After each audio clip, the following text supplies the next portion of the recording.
ทักทายสบายดีพี่น้องผมปลาข้ามคือเก่ามาพี่น้องมากินข้าวนำกันด้วยพี่น้องวันนี้ป่นปลาพี่น้องป่นปลาเกิดปลากดพี่น้องมันบ่ปลาข้ามจะป่นเลยพี่น้องปิดโตน้ำแน่เลยครับป่นปิดน้ำแน่พี่น้องมาได้กินข้าวนำกันด้วยพี่น้องแล้วก็กินครับลวกผักพี่น้องมีผักกาดขาวเนี่ยผักสู้เลยครับ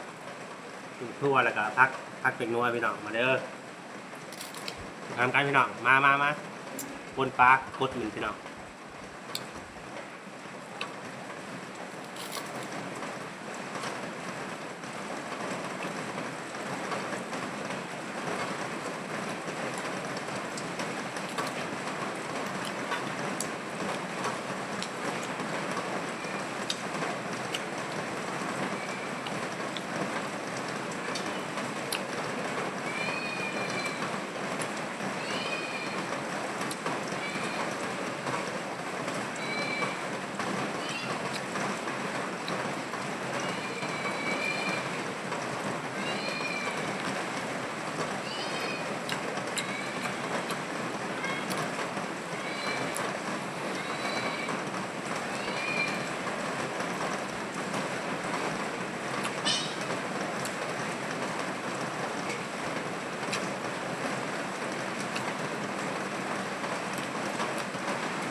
ปรากฏนี่ก็